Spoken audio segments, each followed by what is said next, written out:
And we welcome you live to the Brevard Sports Network here from Palm Bay High School for tonight's Thursday night football on the Brevard Sports Network. I'm Jackson Robb, and alongside me tonight on commentary and behind the camera is Kayla Brown. And we got a battle of some very good JV football teams and one of arguably the best teams in the county at the JV level, the Cocoa Tigers, facing off against obviously the home team, the Palm Bay Pirates here. And again, two very solid JV programs with some history, and should be a good one tonight down south here at DC Roofing Stadium.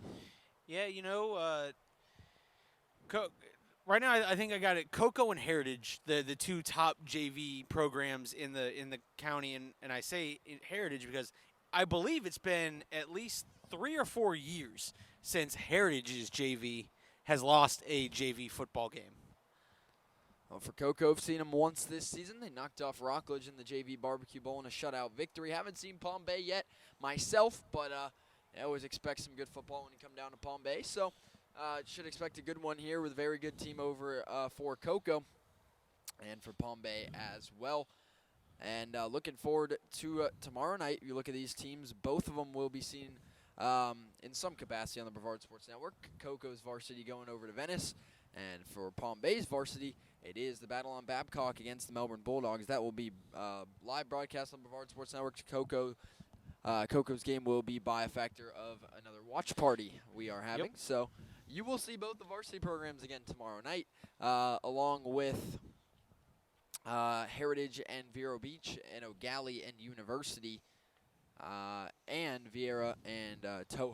So packed slate tomorrow night. For tonight, it's this game as well as Alan Zolderzinski doing Vieira and Merritt Island JV. Merritt Island, another very good JV program, who actually, I believe, beat this Cocoa team earlier on in the season in a double overtime game. Correct. Vieira, a little slow out of the gates, but looking to pick up a big win tonight over Merritt Island in that Thursday night football game, both on Brevard Sports Network. And 1 hour after those games conclude, we will have the BSN High School Football Preview Show. Tune in to hear me, Alan, and Caleb break down all of the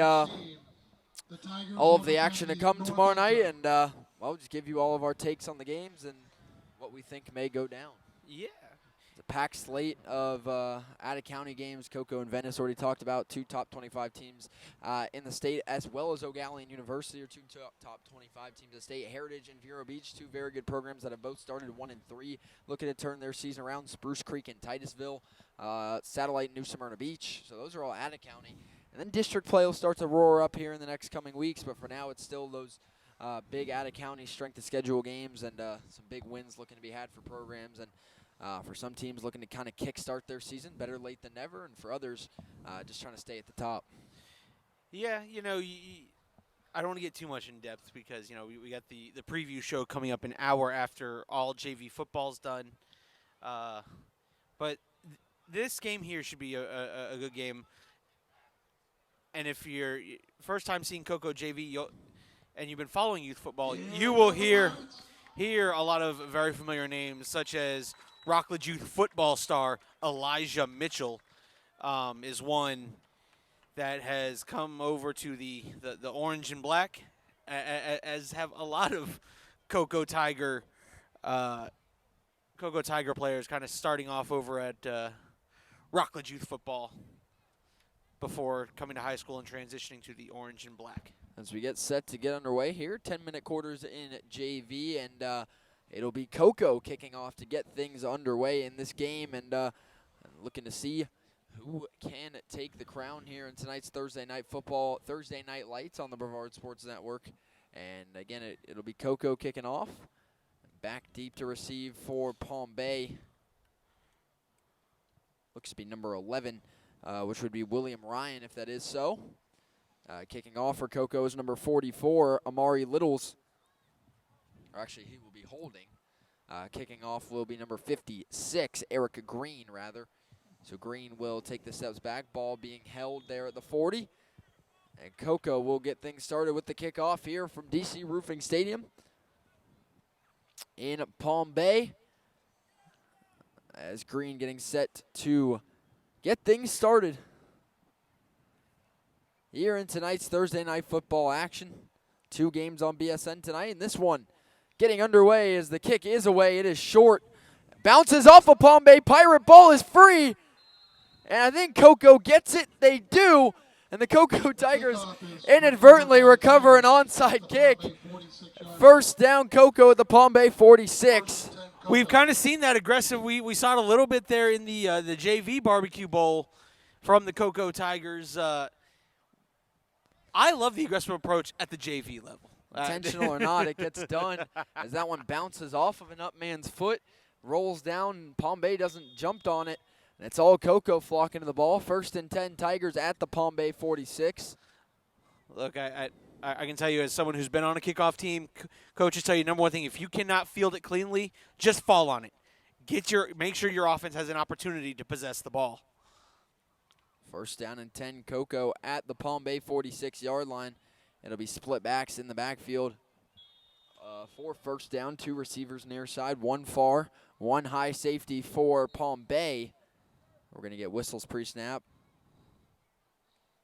And get set to go. First down and 10, Tigers at the Pirates 46. It will be a handoff to get things started up the middle. And a solid gain there by Nasir Warwick. Riley Munn in at quarterback tonight. He's made some big plays. We've also seen Troy Silbers on with some time. He's sometimes a 6-quarter varsity player, a lot of times just the backup for Brady Hart on varsity. And it seems like he will be traveling with the team to Venice tomorrow night as he is not playing in the JV game. Split backs for second down. It'll be another handoff to the near side. Good blocking, sealing the edge. First down and more. There goes Cocoa across the 25. He's going to go all the way. No flags. Touchdown, Cocoa. 40 seconds into the game, it's Zay Hawkins taking it in for the score, and Cocoa wastes little to no time there recovering their own kickoff. And it is a 43-yard touchdown run for the score for Zay Hawkins. And the Tigers strike first, and that's just great job, great ball carrier vision, finding the gap and just splitting it perfectly down the middle. And on top of that, those hogs up front did a great job because a lot of these Cocoa backs you just need to give them one small hole. You give them one small hole, goodbye, they're gone. And that one, Jackson, I could have run through that hole. And Cocoa will be going for 2 here. Munn and Hawkins in the shotgun. Munn drops back. He'll throw the tunnel screen to the outside, bobbles it, cutting up field, reaching for the end zone. And he's got it. 2 more for Cocoa. And a lot of effort there to make it in there by number 8, Nasir Warwick. Warwick off the reception from Riley Munn. And it is 8-0 to get things started in favor of the Cocoa Tigers. After recovering their own onside kick, again, intentionally or not, that's how this game gets started. And Cocoa will jump in front, 8-0 on the road at Palm Bay, off a 43-yard touchdown run by Hawkins. And now we'll see Cocoa kick off again, but hopefully for Palm Bay, if they learn from their mistakes, they should actually get possession this time around.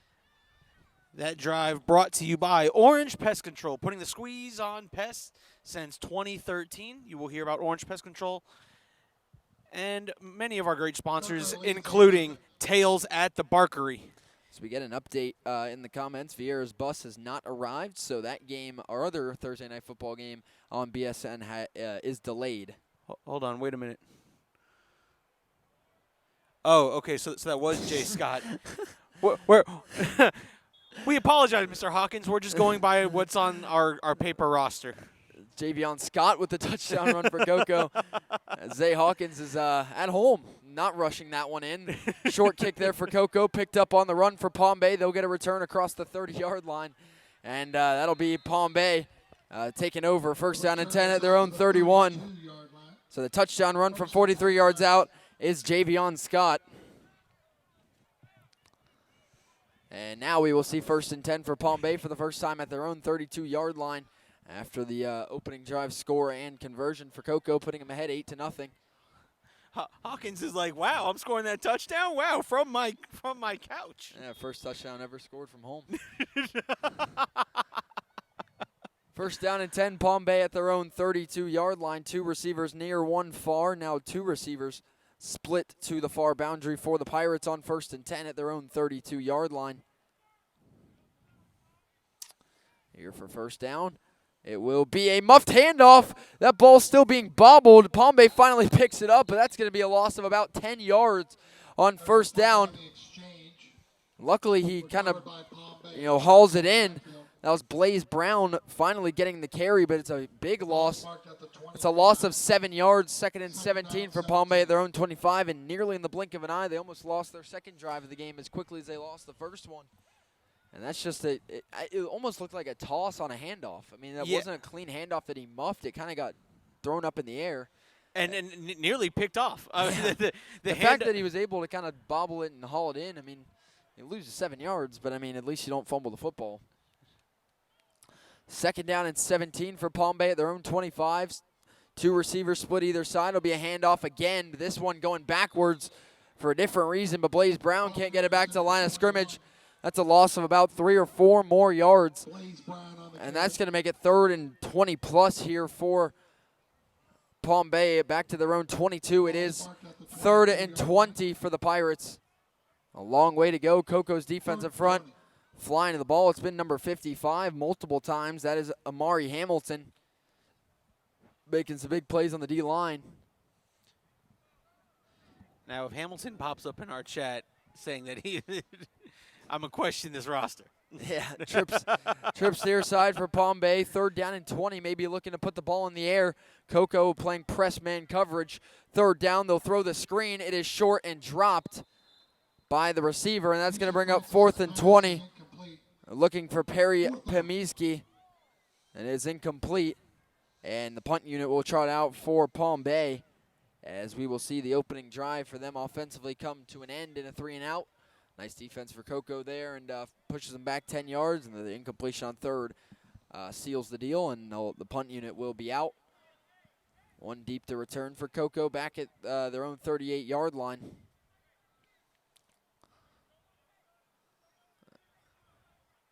And it'll be Palm Bay back to punt on 4th down and 20 from their own 22-yard line. Gonna need a good clean snap here. Dangerous territory to be punting it. Good snap. And a low bit of spiraling boot, bouncing just inside the 50. Taken on the bounce by Coco to return it. That is Javion Scott again. Scott down the sideline, across the 40, inside the 35. Flag comes in late, but a nice return by Jay Scott.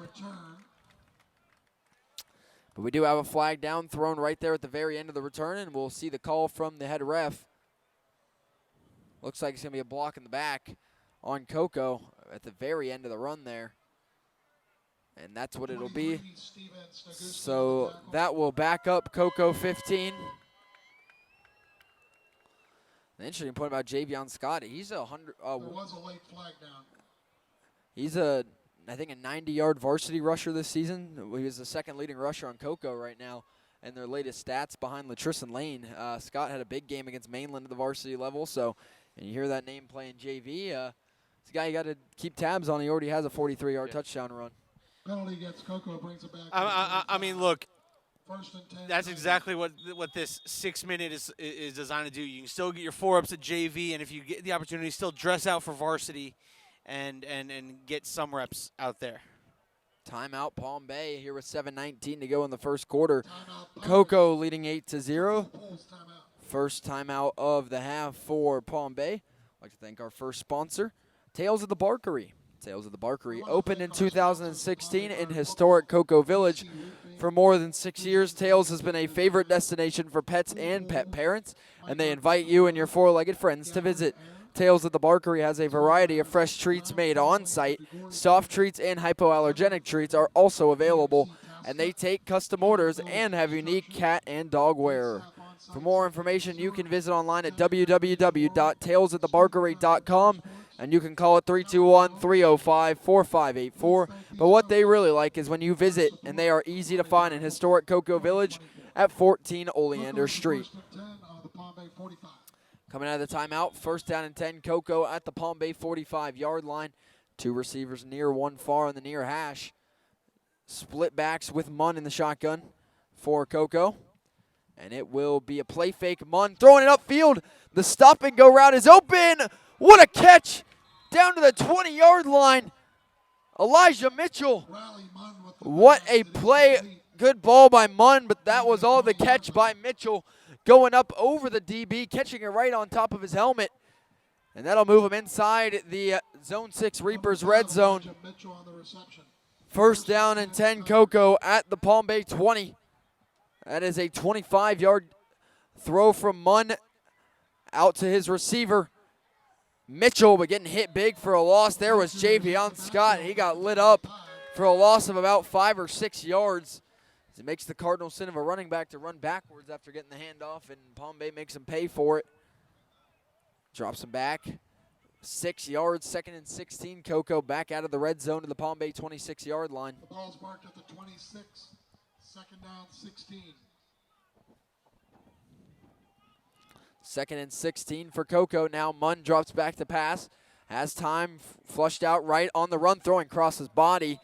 That's a tough throw to make there, looking for Elijah Mitchell. That'll bring up 3rd down and 16 here, and that's just when you're rolling the opposite direction you're throwing, don't set your feet. It's just not a good, not an easy throw to make, and Munn can't connect. Colton Day was there on the pressure. We had the opportunity to bring in the Day brothers into the studio, and just what an awesome family they are. Good to see Colton Day out there getting after Munn there.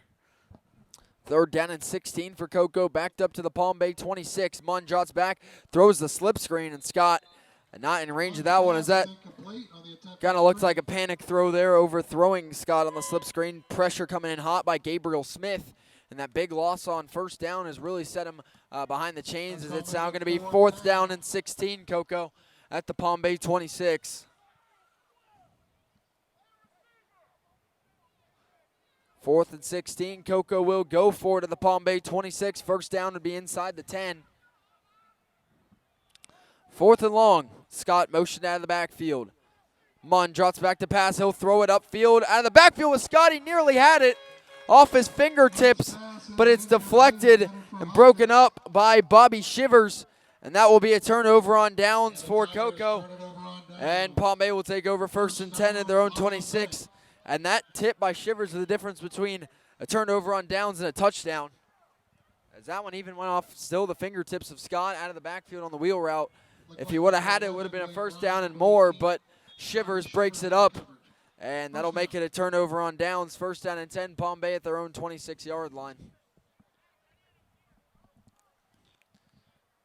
6:11 to go in quarter number 1. Drive number 2 coming out for Palm Bay. Opening drive ended in a 3-and-out. 3 receivers, heavy set up front to block. 1st down and 10. It'll be a handoff right up the middle. And again, it'll be a loss of yardage, a loss of 2 on the carry. And again, it's number 55 for the Cocoa Tigers, who's been all over the backfield, Amari Hamilton. And it'll be at 2nd down and 12 for Palm Bay back at their own 14-yard line, or 24-yard line. And yet to have a positive play offensively. That was a good job there by Hamilton. They say typically if you follow the guard will take you to the play. Well, the guard pulled, Hamilton followed the guard, and what do you know? There was a running back ready there to be knocked silly. 2nd down and 12. It'll be another handoff up the middle for Palm Bay, getting across the line of scrimmage and over across the 30-yard line. There is a gain of about 7. Nice carry there on 2nd for Palm Bay. Brings up 3rd down and manageable. Off the 1st and 2nd down runs by Blaze Brown. 3rd down and 5. That was a gain of 7 yards. Gain of 7 on 2nd sets up 3rd down and 5 for Palm Bay at their own 31-yard line. 2 receivers near, 1 far, only 3 receivers out wide.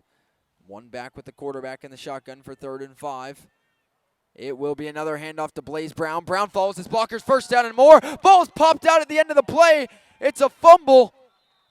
Blaze Brown on the carry, and Cocoa has it. And 1st down Tigers, recovered by Christian Walker. And that's one, that defender just stuck his helmet right on the football, and that shot out in the other direction, and Walker just scoops it up uncontested. He comes out of that pile standing with the football, and it's going to be 1st and 10 Cocoa at the Palm Bay 39. And that'll be set up our 1st quarter water break with 4:44 to go in the 1st quarter. And now we'd like to thank Orange Pest Control, Orange Pest Control was founded in 2013 by brothers Jonathan and Jason Robertson with one simple goal in mind: to protect families from unwanted pests and provide the best pest control in Brevard County. Orange Pest Control strives to provide the safest, most reliable pest control and lawn care services to all of their neighbors, giving you the relief and peace of mind you deserve. Orange Pest Control has received recognition for their professional services, as in the Expertise Award of Best Pest Control Companies of Melbourne in 2021. For more information on Orange Pest Control, you can find it on our Facebook page. You find them online at www.goorangepest.com. You'll also be able to see their information floating across the top of our screen, along with Tails at the Barkery, Natwick Insurance, Zone 6, Reapers 7v7, and Athletic Training. It is first down and 10. Coco taking over at the Palm Bay 39 after the fumble recovery. Second turnover by the Pirates, including the opening kickoff fumble. Split backs with Munn. It'll be a handoff trying to bounce to the outside. That's going to be a loss of yardage again there on the run by Nasir Warwick. And that will bring up, that'll bring up second down and long for Coco as the defense for Palm Bay bowing up after an early score by the Tigers. Last drive was a turnover on downs for Coco in Palm Bay territory to bring up second down and 12. That was a great job by the end there, setting up contain, forcing Warwick back inside, and that's where you're going to have your most help. Great job on this, the end. He may not have made the play, but he made the play. Second down and 13 for Coco at the Palm Bay 42. Munn drops back to pass, packs up, lets it fly down the sideline into double coverage. It looked like it was intercepted or broken up, but a flag comes in at the end of that play. And I think that's going to be on Palm Bay, judging by the reaction by number 17, who broke it up, and it will be pass interference. And broken up by Tariq Wilson, but the pass interference will give Coco a first down. That's a tough break there, but that ball thrown in double coverage. The receiver actually farther on the outside was wide open.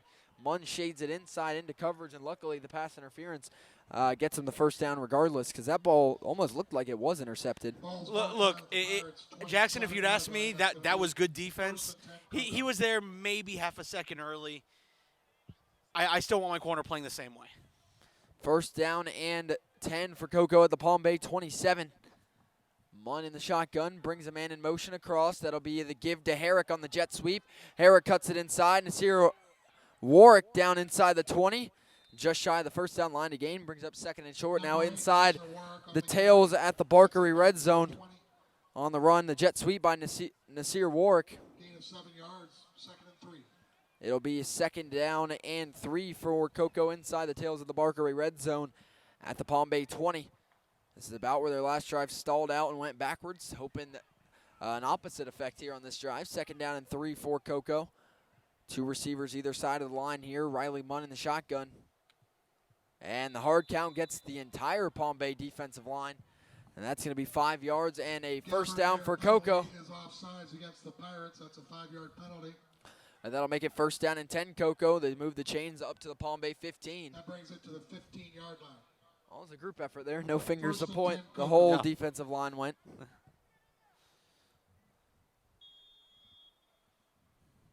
Make a defensive coordinator go crazy.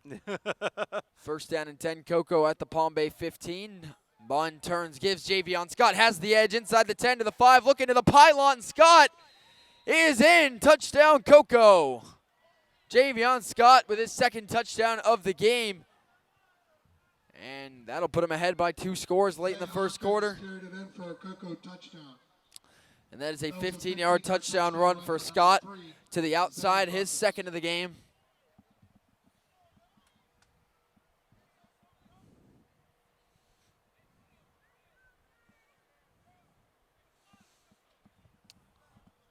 As again, Coco will go for 2. They got it on their first try. See if they can get it again. Under 3 minutes to go in the first quarter, and Coco is rolling, looking to go ahead by 16. They motion Scott out of the backfield, put 4 receivers on that right side. Back shoulder fade too high. The toes were pointed, but they were pointed out of bounds, and it's incomplete, too deep for Jaden Mull. And that will be no good, but it's still 14-0 Coco with 2:59 to go in the first quarter. Coco leads 14-0. It's 14-0 Tigers. Nice start to the night for them. 2 touchdowns for Javion Scott, and that's some points off turnovers as that drive started with a fumble recovery by Christian Walker, and it's a 45-yard drive, or 42-yard drive down the field, and capped off by a 15-yard touchdown run by Scott. Makes it 14-0 Tigers.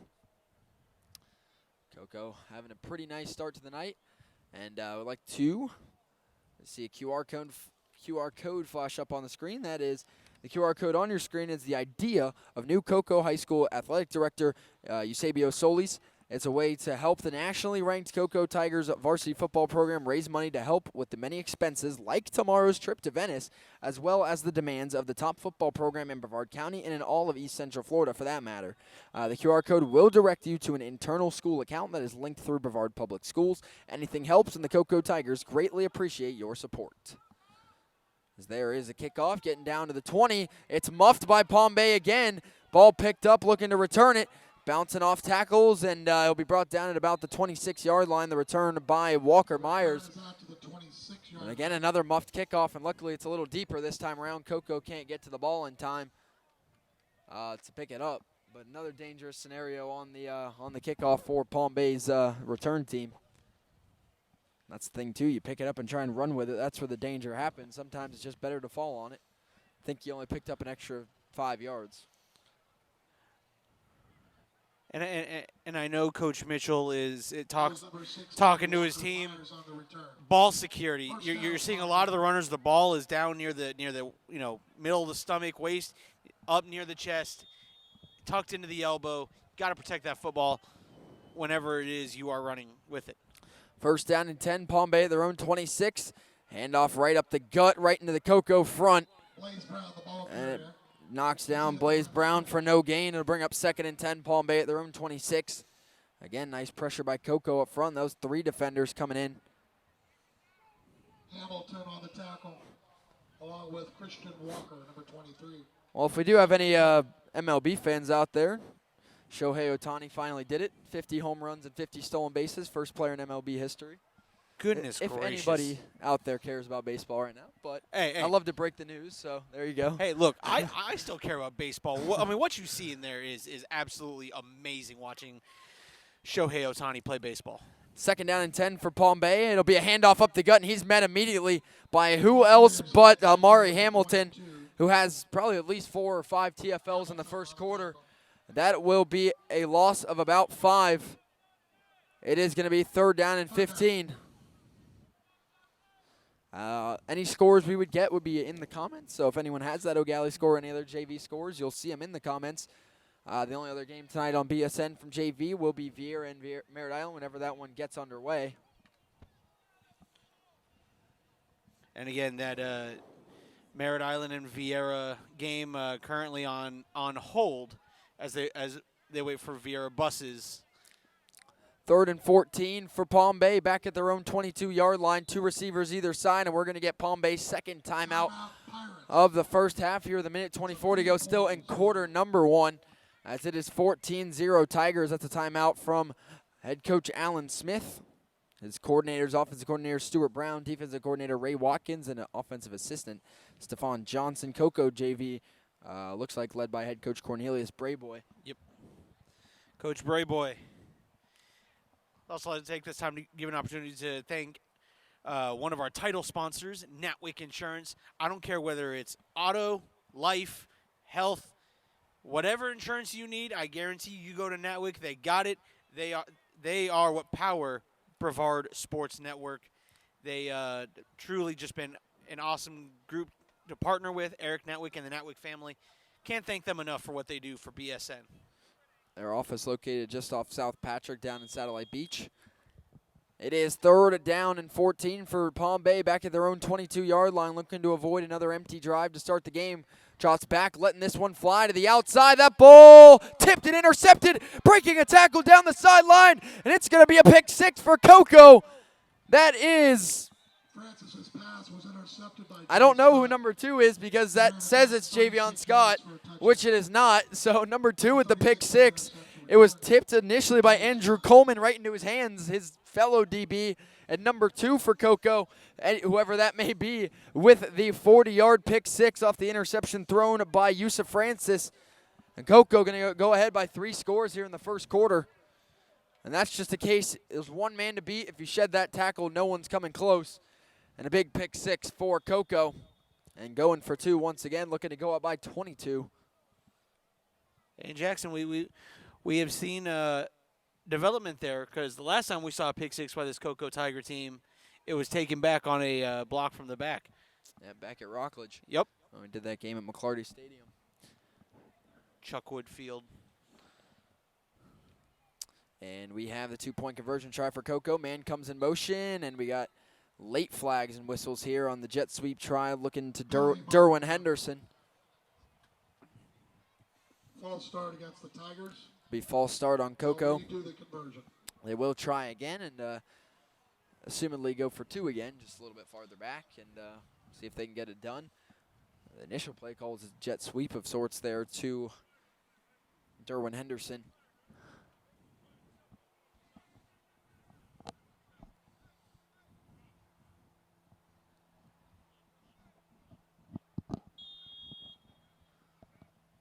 And now the try will happen from the 7-yard line after the false start. 2-point try again for Cocoa. Trips far side. Riley Munn in the shotgun. Motions the back out of the backfield. Has the screen there. He throws the back shoulder fade. Again, it is there for 2. And this time on the money for Jaden Mall as the defensive back falls down in coverage. That was Michael Lockhart in coverage. Pass was from Riley Munn to Elijah Mitchell. And that is good for 2, and that's good adjustment by Munn at quarterback. He missed that, just overthrew the fade that time, and hits his receiver right in the corner.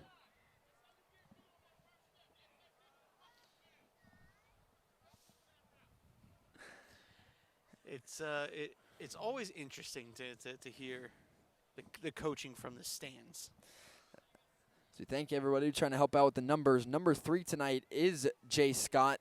We got a comment from Zay Hawkins himself saying that is not him. So yeah. But again, appreciate the help. And if anyone does know who number 2 is, would love to shout him out for the big pick 6. Miss Angel Edgecombe shouting out her nephew Brandon, number 74 for the Cocoa Tigers. That's right. Show love to the Hogs on the line. As we get set to kick off, is Cocoa once again, the low line drive up the middle of the field, bouncing down, picked up on the run by Palm Bay across the 25, and a solid return up to the 28-yard line, and got hit pretty good there on the return was Walker Myers. Last drive ended abruptly with a touchdown for Palm Bay, but not for Palm Bay. So it was a pick 6 taken by Cocoa for 45 yards on a 3rd and long. He brings it out to the 29-yard line. First down and 10, Palm Bay at their own 29. 1 minute to go in quarter number 1, trailing 22-0. As this Cocoa JV team, in the JV world, as impressive as that varsity team. Yeah. As it is going to be first down and 10. It'll be a handoff up the middle to Blaze Brown. Takes a hit, picks up 3 yards on first. That'll bring up 2nd down and 7, it looks like, for Palm Bay at their own 32. Christian Walker on the tackle. 2nd down and 7.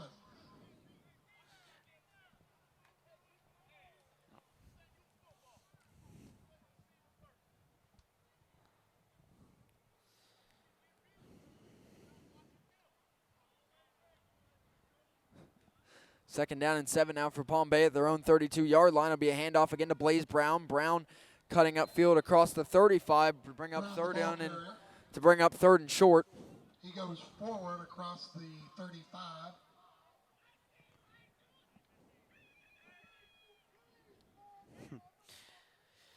I'll tell you what, Brown's earning those yards, but he's getting punished. I mean, he is taking direct just shots as soon as he comes through the hole. It is going to be 3rd down and 4, but that is the end of our first quarter here from DC Roofing Stadium. And the Cocoa Tigers are rolling as it is 22-0 Cocoa at the end of the first quarter. We're going to take a quick break up here. Be back in just a moment for the start of quarter number 2 here from Palm Bay as it's 22-0 Cocoa to get things started here on Thursday Night Football.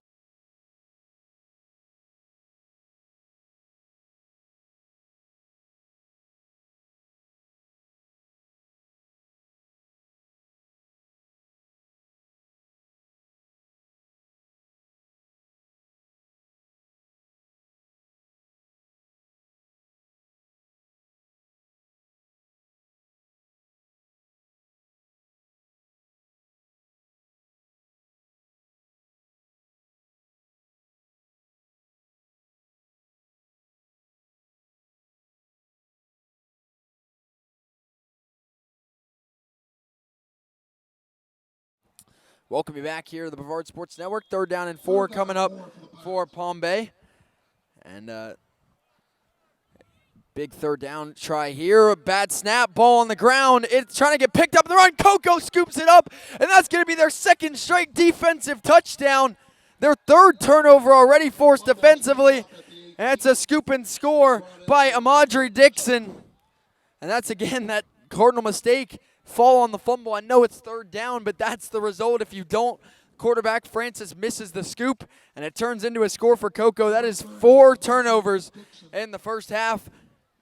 All 4 have turned into touchdowns now, and it's going to be pending the conversion. We'll see if Cocoa can jump ahead by 30. Thanks for the support in the comments there, Ms. Edgecombe. And got a chance to see Jaden up at UF a week ago. Former Cocoa Tiger varsity wide receiver a few years ago, Jaden Edgecombe as well. Plenty of Edgecombes in that Cocoa program the last few years. As there's a big scoop and score, though, for Cocoa, and we'll see if they can punch it in for 2 more. Split backs here. Actually, both backs are going to be to the left side of the quarterback. Interesting formation. They get the jet sweep. Flag comes in again on the same play, cutting inside, and not going to get in, but there is a flag down again. And 2-point conversion, no good. We'll see what the flag is for here. False start on Cocoa again. But since they let the play go on, it is declined. No good on the conversion for Cocoa off the scoop and score by Dixon. But only 7 seconds into quarter number 2 on the first play of the quarter. It is now 28-0 Cocoa.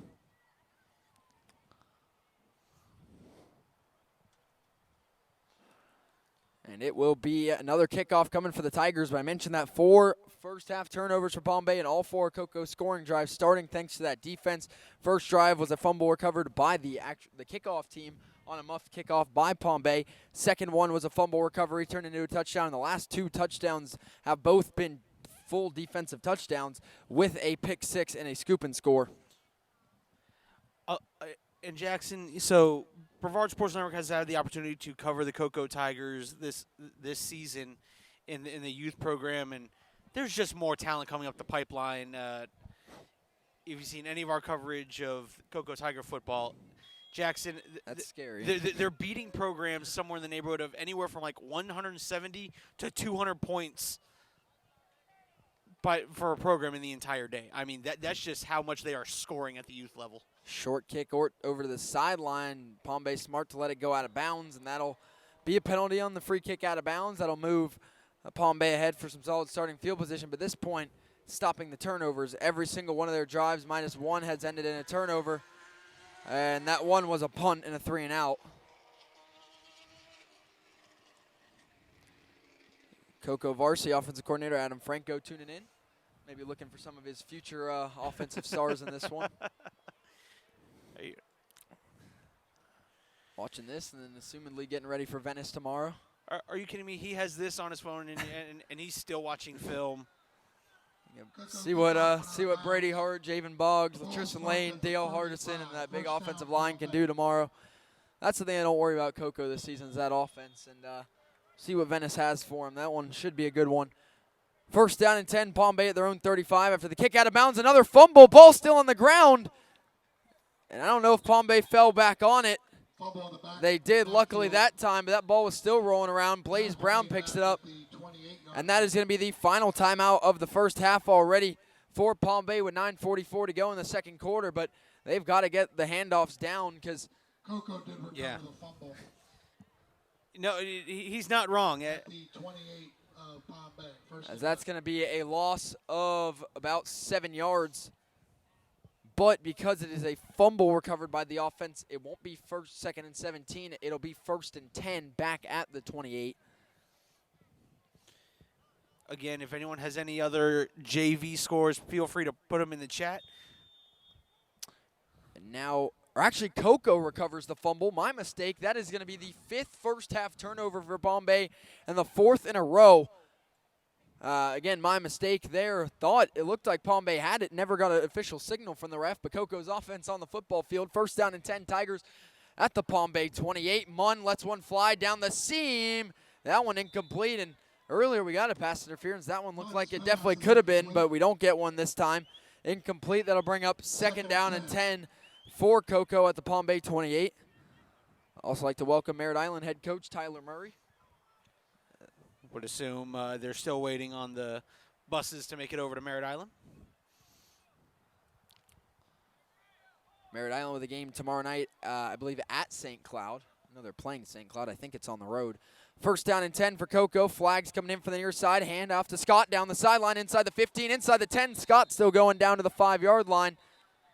But we await the penalty before the chains move. And I think it's going to be on Coco. I think it's going to be another pre-snap penalty, which has really been Coco's only Achilles heel in this one.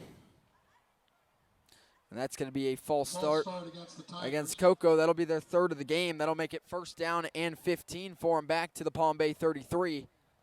As they look to get a touchdown and a conversion, could make it a running clock already in this one.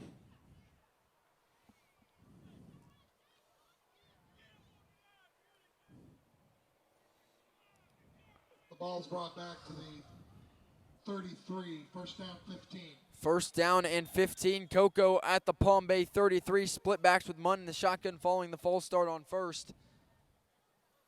Munn, high snap, brings it down, hands off again to Jay Scott. Scott nearly ripped down by his jersey, stays on his feet across the 25, down to almost the 20. That's a hard player to bring down. It's Jay Scott. And he gets it just shy of the line to gain. A gain of 13 on first. It'll make it second down and 2 inside the Orange Pest Control red zone at the Palm Bay 20. Ball's marked at the 21. Or actually just outside the tails of the Barkery red zone at the 21-yard line. Second and 3. Or the Orange Pest Control red zone. Any one of them. More credit to the sponsors. Second down and 3. And timeout Pirates. That's a Cole Pools timeout. that will be Palm Bay's final timeout of the night. Folks, Now I see what I did wrong there. Last timeout I called on Palm Bay was Coco's football. That is now Palm Bay's final timeout of the first half with 8:45 to go. I see where the miscommunication happened there for me, and now that is the final timeout of the first half for the Palm Bay Pirates. I'll also like to give a shout out to the Space Coast Card Show. The next card show taking place October 13th, 2024, again at the Holiday Inn in Melbourne Vieira Conference area, where last weekend's show we will get the flyer up. There's a QR code where you can use to reserve your tables if you want to set up shop and sell sports cards or sports memorabilia. Space Coast Card Show. Next show being the 13th of October. Third down and 3 for Coco at the Palm Bay at 21.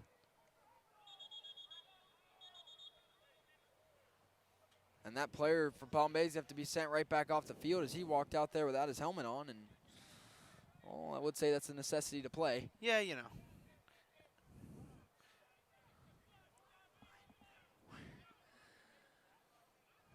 This here Warwick with a big hit there defensively. We get the comment there in the last drive. Now third down and 3 for Coco. Split backs with Munn in the shotgun. Munn dropped back on 3rd and short, throws a swing pass to the outside, makes a quick move outside. First down and more inside the 15. There on the catch and run by number 5, Elijah Mitchell. Number 23 on the tackle for the Pirates. Tackle made by Steven Saguski. And it'll be first down and 10. Coco inside the Orange Pest Control red zone at the Palm Bay 14. Looking for their 5th straight scoring drive off of a turnover. Or their 5th overall scoring drive off of turnover. as Mitchell will come off the field for Cocoa. Split backs again for the Tigers, a familiar formation offensively. First down and 10. Munn drops back to pass, throws a slant over the middle, caught, touchdown, Cocoa Tigers. As it is Riley Munn out to Jamel Smith for the touchdown. Munn's first touchdown of the game along with Jamel Smith. And it will be, if they can get the conversion, it could be the start of a running clock for Cocoa in this one. 14-yard touchdown pass. Touchdown catch by Jamel Smith. And that's a familiar play for Cocoa. We see it at the varsity level a lot. Now at the JV as well, that quick little slant and works to perfection. Going for two, it'll be a handoff to Jay Scott. Scott will get flung to the outside by his jersey, too far outside, and nowhere to go at that point. And no good on the conversion, no running clock just yet, but it is 34-0. Cocoa with the advantage early in the first half, and again aided by their defense thanks to a big fumble recovery defensively, and the Tigers are rolling. And we do get a score update from the big Heritage and O'Galley JV game tonight. 7-0 Heritage with the lead early. Again, that Heritage JV program has been good for, like I said, I believe if I remember correctly, and I could be wrong, if someone could confirm or deny, they have not lost a JV game in at least 3 or 4 years. And again, thanks everyone for helping out with the rosters. For those people saying it's Zay Hawkins, number 3, regardless of the roster, we got a comment from Zay Hawkins himself saying that is not him tonight playing number 3. He's suited up for tomorrow's game. So again, we always appreciate the help, but that is not Zay Hawkins. Look on any roster that's out there, yes, it says it's Zay Hawkins. And every but other game this season, probably so. Correct. However, Zay Hawkins himself said, "No, I'm playing tomorrow night. I'm at home."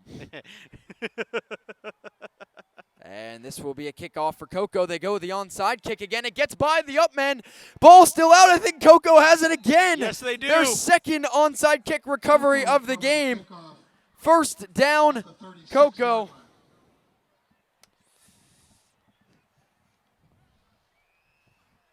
And it will be first down Tigers, and now that makes it 4 defensive turnovers and 2 onside kick recoveries. Hold on. And 6 lost possessions.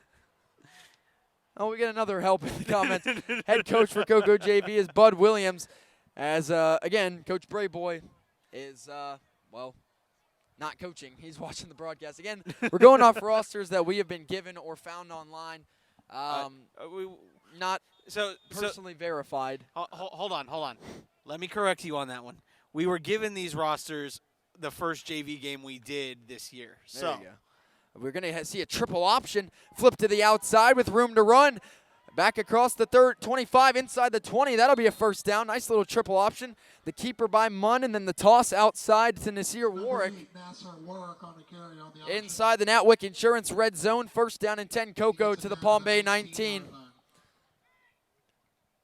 First and 10, Cocoa. Our apologies to Coach Bud Williams. Yep.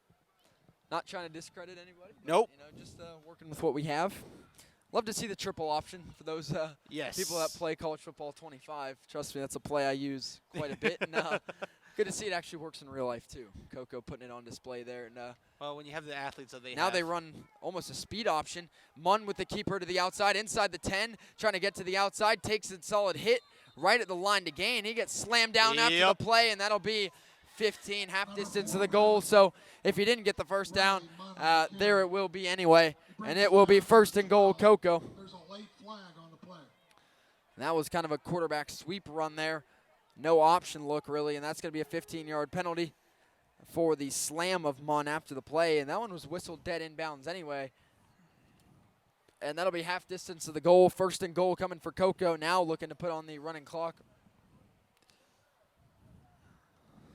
Personal foul against the Pirates. As far as I know, I don't think That they brings do it down to the 6 any yard sort of line. state First and goal, championships for Cocoa. JV. But if they did, this is a championship caliber Cocoa team, I'll tell you that. 2 onside kick recoveries, 4 turnovers, and now looking to go up by 40 points in the first half. That would be hard to track. Throwing to the outside, overthrows the flat route there. It was Munn looking outside for Nasir Warwick. Intended for Warwick. Second down. Comment there from James Folston. It's a good point. I mean, Coco always replenishing, whether it's, these younger kids. I mean, the talent's there. I mean, you talk about the seniors that they may lose. There's guys to come. They'll fill it with, players. Oh, yes. All up through this JV team. There won't ever be, for the near future, there won't be any shortage of Coco Tigers to come. Just pure athletic talent. Second down and goal for Coco at the Palm Bay 6. It will be a speed option. Toss to the outside, hauled in, flag down, but it is good for a touchdown. 2 flags, and the touchdown by Jay Scott would be his third of the first half. 2 separate flags, it looks like, possibly for separate incidents. But both I of them think the first one was on Coco for sure. Both of them are going to be holding. I saw it. Hold on, Coco. And, yep, that is the call. It'll make it second and goal back to the 16. So this could push them back into some tough territory. Doesn't look like they're confident in kicking. So could be probably will be 4-down territory. So they'll have time to get it in. But still a solid ways to go. Second and goal at the 16 for Coco. 7:44 to go in quarter number 2. As it'll be second and goal, Coco at the 16, but we will get the first timeout of the first half for Coco. And we'd like to thank Tales of the Barkery once again. You see the banner coincidentally right at the top of your screen. Tales of the Barkery opened in 2016 in historic Coco Village. For more than 6 years, Tales has been a favorite destination for pets and pet parents, and they invite you and your 4-legged friends to visit. Tales of the Barkery has a variety of fresh treats made on site. Soft treats and hypoallergenic treats are also available, and they take custom orders and have unique cat and dog wear. For more information, you can visit online at www.talesofthebarkery.com, and you can call at 321-305-4584. But what they really like is when you visit, and they're easy to find in historic Coco Village at 14 Oleander Street. Second down and goal, Coco at the 16. Still early in quarter number 2, but the Tigers looking to go up by 40 and initiate a running clock already in this one. Second and goal at the 16 for Coco. Riley Munn in the shotgun, trips near side. After the holding on first and goal, or on the first try at second and goal, Munn drops back to pass, throwing the slant again. High ball dropped by his receiver. Same route that they scored their last touchdown, looking for Jamel Smith. Third down.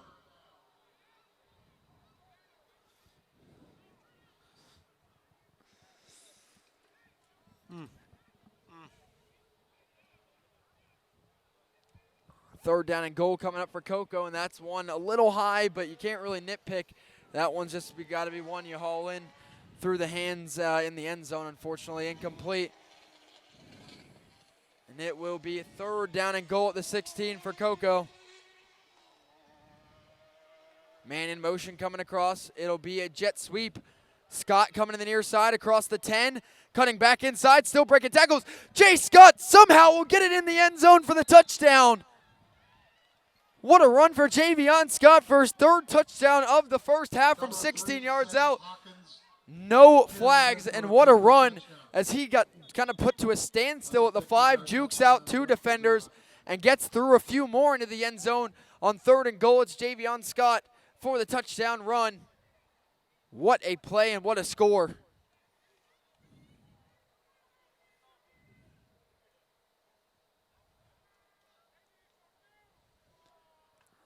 That's a highlight reel type play by Scott. 3 touchdowns in the first half. Now Coco will go for 2 again, looking to go ahead by 42.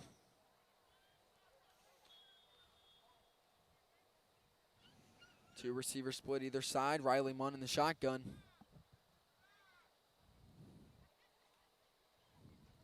For 2. Munn will hand off up the middle. Spinning inside. Coco's not going to get there. Palm Bay has done a good job getting stops on the conversions, on the run there for the first time by Amari Littles.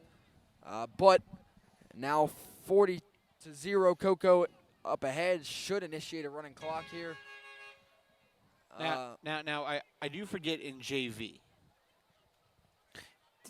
Is it like varsity where it has to wait till the? Well, a lot of times it's up for that cases. A lot of times it's up to the coaches. Gotcha. In the first half, second half immediately starts. But in the first half, if the coach say, yeah, it's okay to start the running clock, then they'll do that. That's what I've seen happen.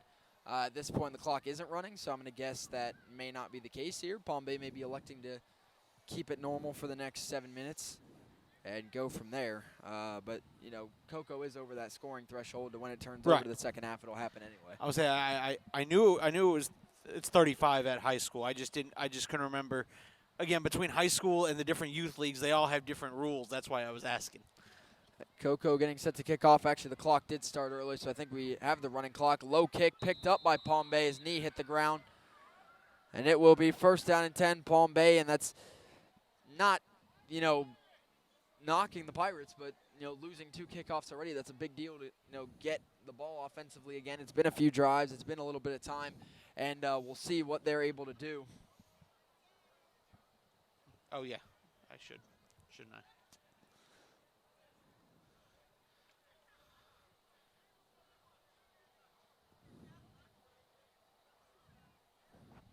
Palm Bay takes over. Yeah, the running clock has started here. 6.5 minutes to go in quarter number 2, as it is first down and 10, Palm Bay at their own 36-yard line, trailing at 40-0.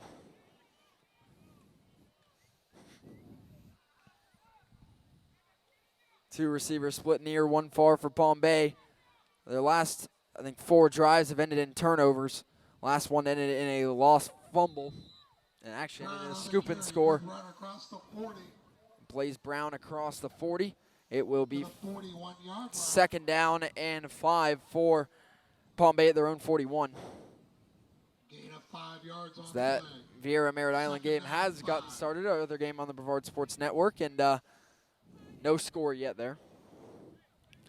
Second down and 5 for Palm Bay at their own 41. Clock continuing to roll. 5:45 to go in quarter number 2.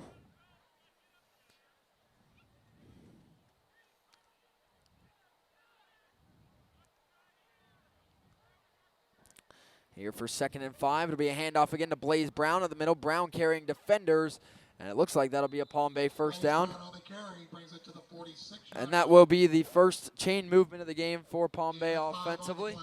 First down, Palm Bay. That'll be the second first down, rather.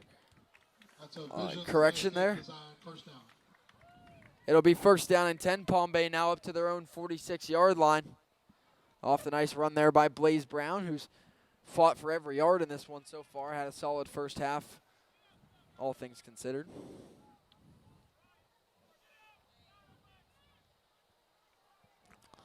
Under 5 minutes to go in quarter number 2. First down and 10. Palm Bay at their own 46.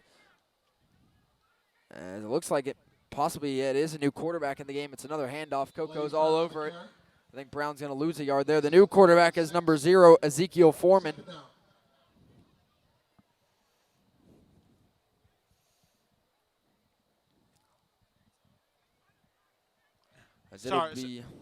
Sorry, Coach Franco. The Bud Williams. It will be second down and 10. No gain on first on the run by Brown. And Palm Bay will have it at their own 46-yard line for now it's second and 10. 4 minutes to go in quarter number 2. Foreman in the shotgun. 2 receivers near, 1 far. No high safeties for Coco. They'll throw the screen pass. Coco waiting on it. That ball's dropped right in the hands of Perry at Pomizki. And a tough break there on a screen pass drop. It'll be third down and 10, Palm Bay at their own 46. Those are the plays you just can't have at this point, trailing in this football game. Number 9, Pomizki Perry. Third down.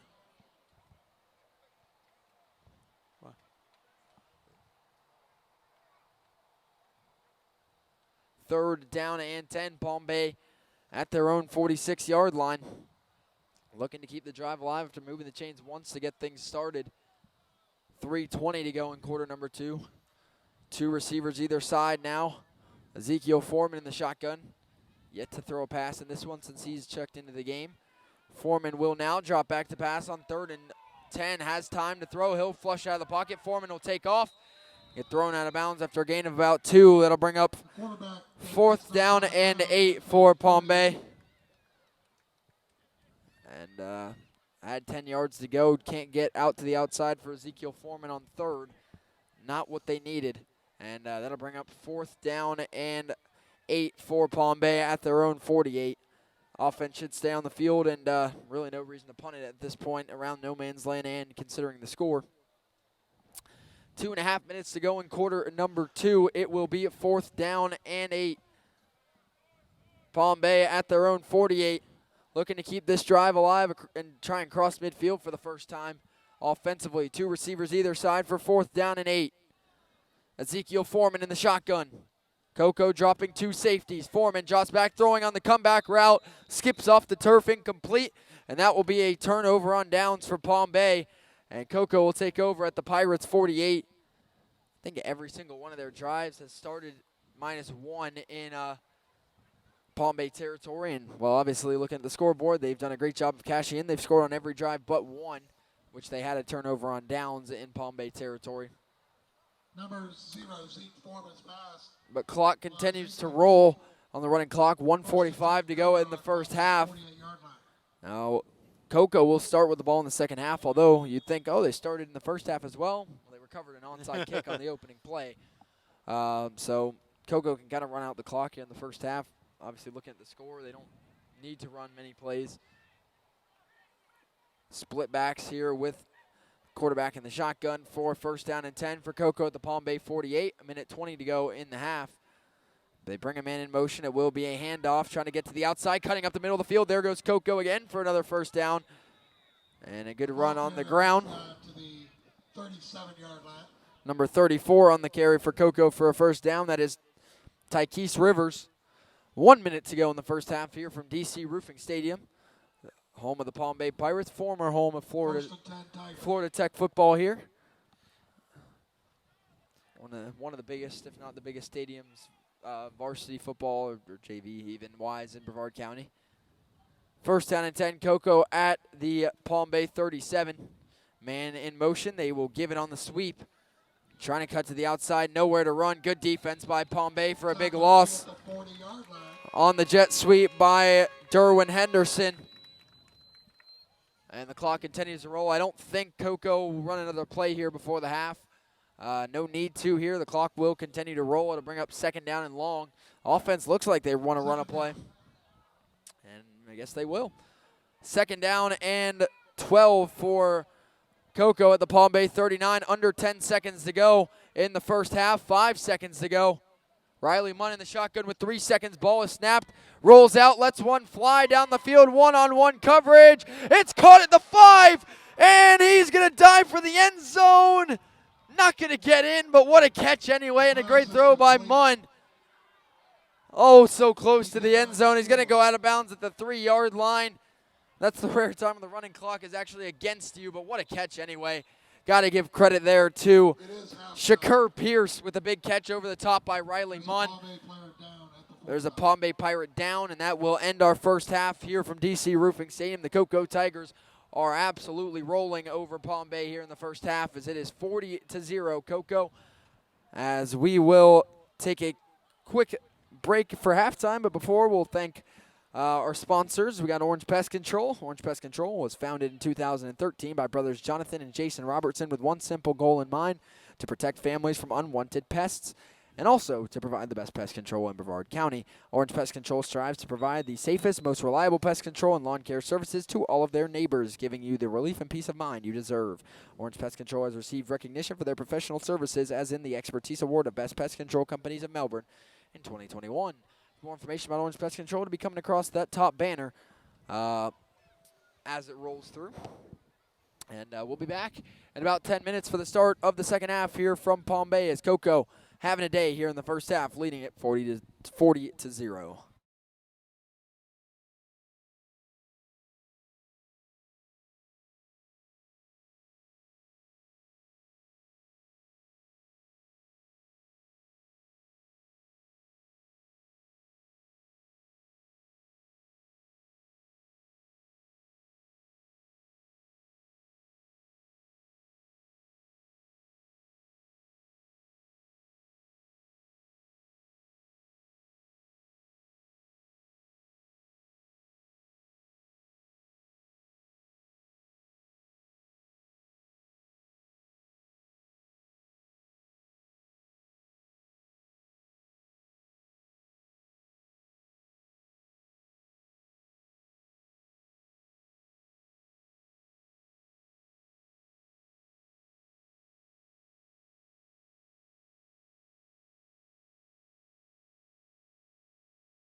And we welcome you back here to the Brevard Sports Network. And reason we have an extended halftime right now is there's still an injured Palm Bay Pirate that we had in the last play of the first half, Jaden Hayes. And all I can tell everybody is there is an ambulance out here, and they're working on Mr. Hayes. And obviously until he gets helped off the field, we will not have the resumption of the second half. As of right now, we'll be playing 5-minute quarters to close out the game along with a running clock. So won't be a long second half to come, but nice first half for Cocoa, leading 40-0. And again, but the injury right now is the main focus for as getting Jaden Hayes off the field with the stretcher now coming out.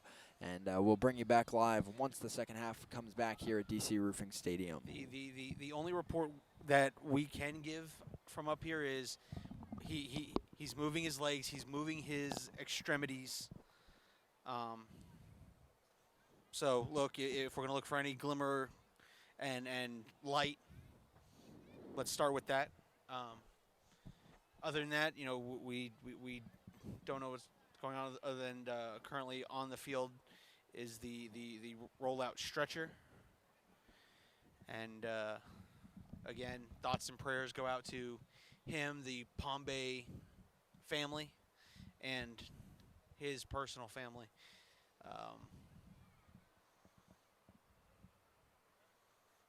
And that's currently where we stand. Once the second half begins, both coaches have agreed, obviously running clock and 5-minute quarters.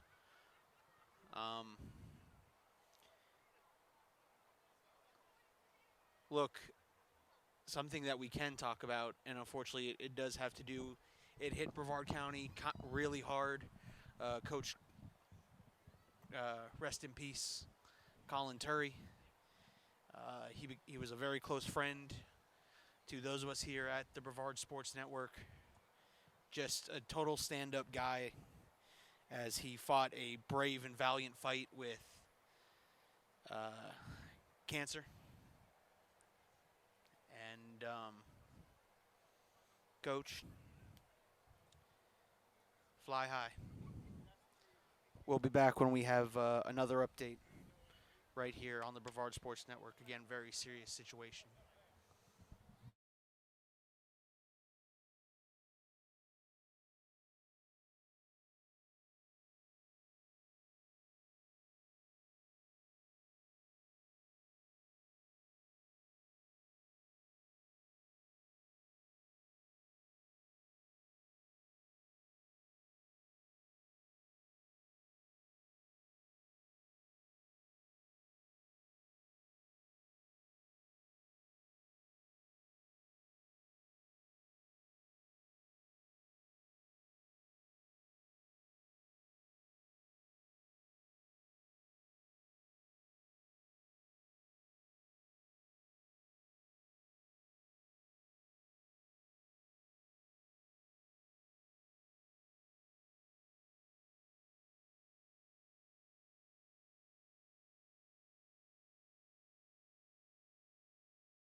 And welcome everybody back here to the Brevard Sports Network as Mr. Jaden Hayes has been helped onto the stretcher, now being taken off the field, and his Palm Bay teammates lined up on the sideline to talk to him on the way out and clap him off the field. And it's great to see him able to get off the field and get some help at near medical center, and hopefully for him he could speedy recovery and get back to play as soon as possible. If one thing we can do, I'll tell you.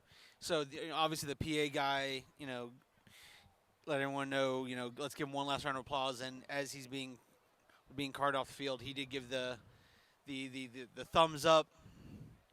So he Seems like he knows where he is and It's a great sign. exactly acknowledges the crowd. So again, if we can get back on attempt to get back on track. Running clock, 5-minute quarters for this second half. Yeah, it'll be 5-minute quarters, running clock for the third and the fourth quarter. Cocoa picking up a 40-0 lead at halftime off of, I think it's 4 first-half turnovers, 2 defensive scores, the rest offensively. Javion Scott with 3 touchdowns and 1 passing for Riley Munn. And Cocoa outside on a slant to Jamel Smith. For those asking, it was Jaden Hayes for the Palm Bay Pirates that was hurt and required an ambulance to help him off the field. 5-minute running clock quarters for the second half.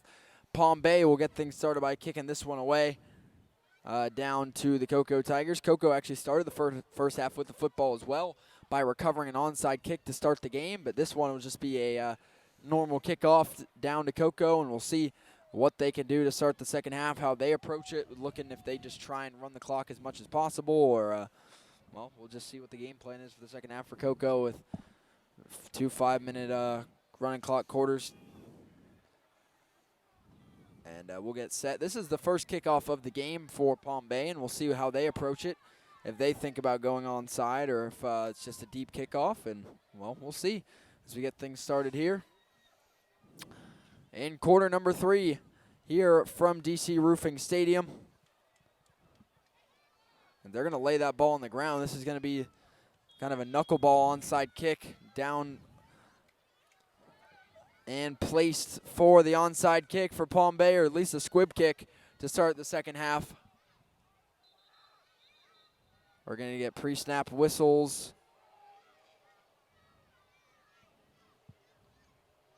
And they make Palm Bay move up. The ball laying at the 40 for the kickoff.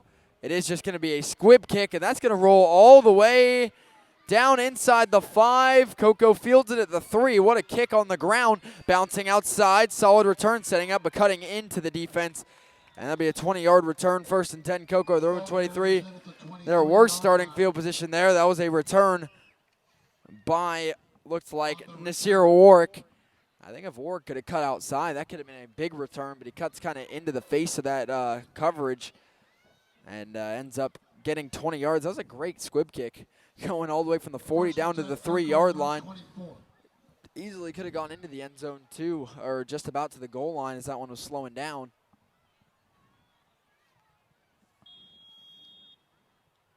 Last O'Galley score update we had a little bit ago was 7-0 Heritage. 1st down and 10, Cocoa starting at their own 24-yard line. Still Riley Munn in the football game at quarterback for the Tigers. 1 first-half touchdown for him through the air. It'll be 2 receivers either side for Cocoa. There's a late sub and offensive lineman there.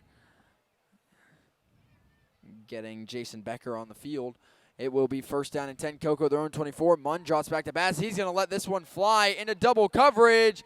Broken up there, going deep, looking for Jaden Mull, but we have a flag down back in the backfield. Now this could go two ways. Could be a hold or it could be some sort of roughing the passer, and it will be at the latter there, as that is roughing the passer on Palm Bay, a 15-yard penalty. It'll bring up 1st down and 10, Cocoa, and that's the second time we've seen a deep ball for Cocoa incomplete, but a 15-yard penalty, give him a 1st down anyway. Last time it was pass interference, this time the roughing the passer. That'll make it 1st down and 10, Cocoa, up to their own 39-yard line. 3 minutes and counting to go in quarter number 3. Honestly, if they really wanted to, I think Cocoa could run out the rest of the clock with this drive. Only a 5-minute fourth quarter to come with a running clock. There's only under 2 minutes to go in the third. We'll see how they handle it. 2 receivers either side stacked up. Screen pass is high and through the hands of Andre Thurman. Incomplete will bring up 2nd down and 10, Cocoa at their own 39. Clock continues to roll.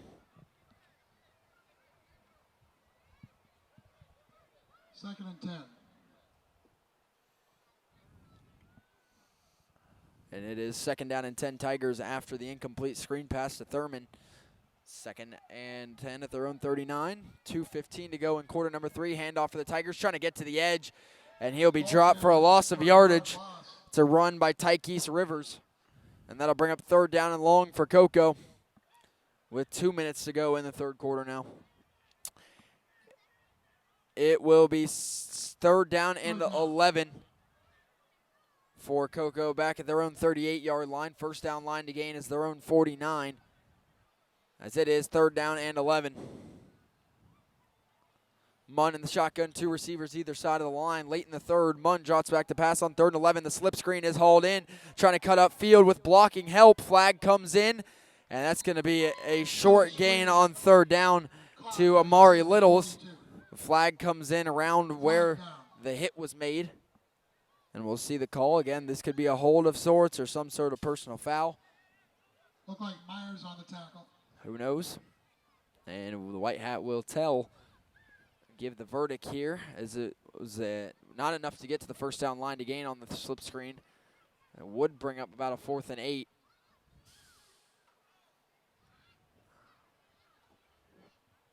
They're going to back Cocoa up for whatever it is here.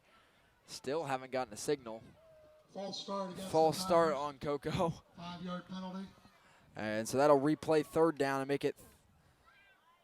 That's a long false start count off. Yeah. Back to the 32. They'll move him back up. It'll be 3rd down and 17 now, back at their own 32-yard line. Same formation, 2 receivers either side, 1 high safety for Palm Bay. Looks like a zone look possibly defensively. Man in motion coming across. They will go jet sweep. It'll be another flag. And again, if there's one thing to nitpick for Cocoa, it's been false starts. I think this is going to be number 5 or 6 on the night for Cocoa. And again, if there's anything you can nitpick, is the pre-snap penalties. And this play now, false start, will make it 3rd and 22, but that play will happen at the start of quarter number 4, as that will run out the clock in the 3rd quarter. We head to the 4th here from DC Roofing Stadium. Cocoa leading Palm Bay 40-0 here on Thursday night. After a quick 3rd quarter, we'd like to thank our sponsors once again. Yeah. Oh, yeah. On.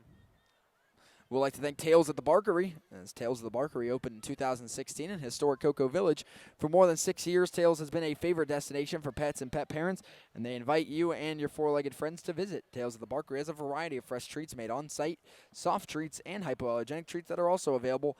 They take custom orders and have unique cat and dog wear. For more information, you can visit online at www.talesatthebarkery.com, and you can call it 321-305-4584. But what they really like is when you visit with your pets, and they're easy to find in historic Cocoa Village at 14 Oleander Street.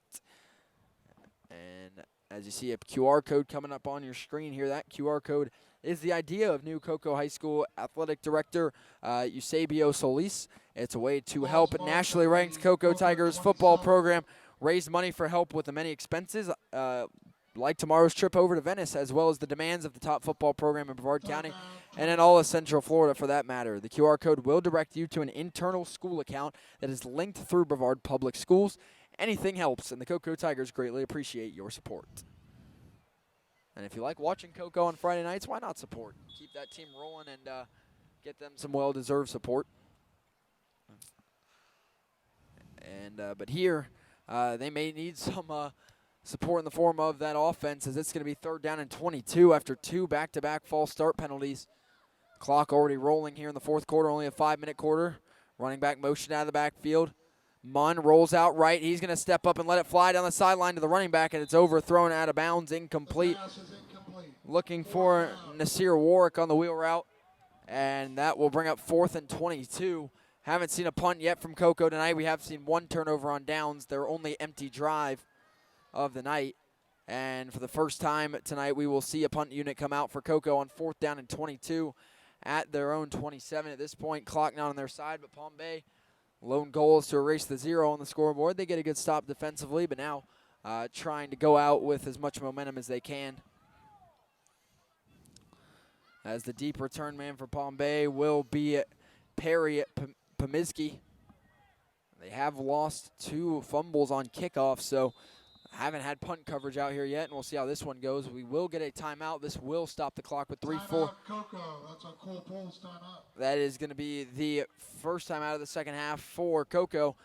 And that stops the clock with 3:48 to go. We'd like to thank our other sponsor of the night, Orange Pest Control. Orange Pest Control was founded in 2013 by brothers Jonathan and Jason Robertson with one simple goal in mind: to protect families from unwanted pests in order to provide the best pest control in Brevard County. Orange Pest Control strives to provide the safest, most reliable pest control and lawn care services to all of their neighbors, giving you the relief and peace of mind you deserve. Orange Pest Control has received recognition for their professional services as in the Expertise Award of Best Pest Control Companies of Melbourne in 2021. Their information will be flashing up on the top of your screen throughout the rest of this broadcast. 4th down and 22. Coco back to punt for the first time tonight. Deep to return for Palm Bay is Perry Pomiski.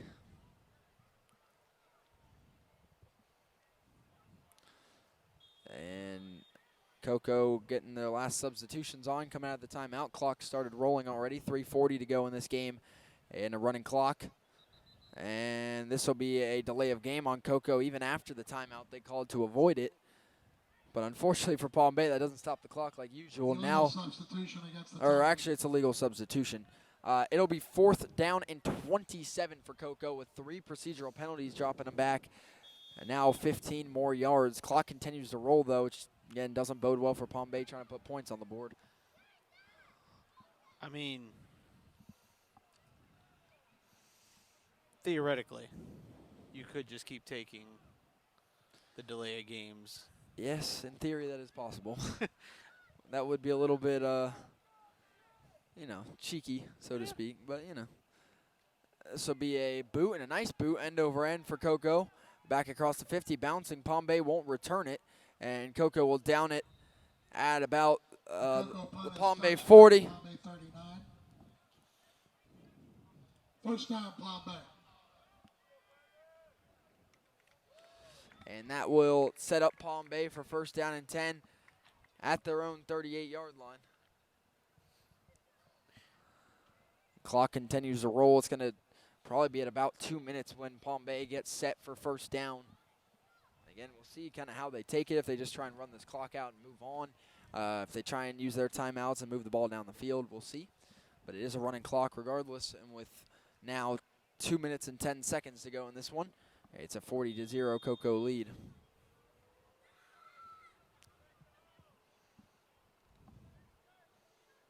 As they're in the shotgun, it is Ezekiel Foreman, 1st down and 10, Palm Bay at their own 38. It'll be a handoff to Blaze Brown, who gets hit in the backfield and driven backwards for a loss. The ball carrier's hit at the 34. And that will bring up 2nd down and 13 for Palm Bay, back to their own 35. A minute and a half to go. Probably only going to need to run 2 more plays for this one to go into the books as a big win for the Coco Tigers here on Thursday night, and they'll be looking for a big win tomorrow night as well on the road versus Venice, as well for the varsity Palm Bay Pirates. It's a rivalry game on the Brevard Sports Network. It's battle for Babcock with the Melbourne Bulldogs. Palm Bay still looking for win number 1 in the Mitchell Brown era. For Melbourne, looking to break 500 and get up to a winning record. That game will be broadcasted by Daryl Durand and Ron Lighthall. 2nd down and 13, another handoff and another big loss for Blaze Brown. The ball carrier's hit back by the 31. And what a game it has been for number 55 for Coco, Amari Hamilton. I mean, he's had upwards of 5 TFLs. I think every tackle he's had has been for loss. And this will be the Ball's put down at the 33. last play of the game. They will have to run one more. 40 seconds to go in this one. It is 3rd down and 15 for Palm Bay, back at their own 33. Last play of this game here on Brevard Sports Network Thursday Night Football. 3rd and 15 for Palm Bay. 1 high safety for Coco. Ezekiel Foreman in the shotgun with Blaze Brown. Foreman, high snap, ball on the ground. He will just fall on it. That's an unfortunately fitting way for the night to end for Palm Bay with a high snap. And that will do it here as a big win for Coco here on Thursday night on the road at Palm Bay with a 40-0 win. Obviously, a big win, a lot of good offense, but Credit to the defense as well, forcing 4 turnovers, 2 defensive touchdowns, as well as 2 special teams turnovers. A multifaceted win for Cocoa tonight, and credit to the JV Tigers as they knock off Palm Bay on the road 40-0. And again, for tomorrow night for these 2 programs, it is Venice for Cocoa, and for Palm Bay, it is Melbourne at home in a homecoming game. Again, I'd like to give one last shout out to the young man taken off in an ambulance.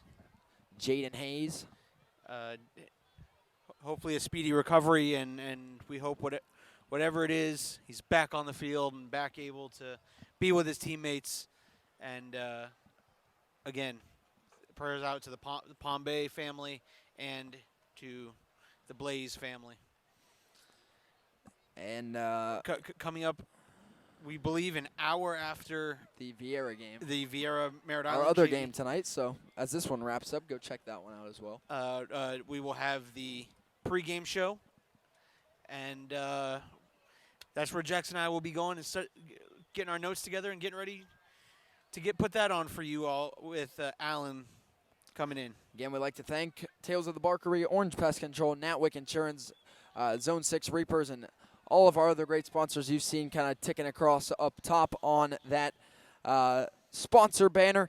And again, the final score, 40-0. Cocoa wins it over Palm Bay on Brevard Sports Network. Thursday Night Football for the Palm Bay Pirates and the Cocoa Tigers. For Caleb Brown, I'm Jackson Robb. You've been watching the Brevard Sports Network, powered by Natwick Insurance and the Zone 6 Reapers.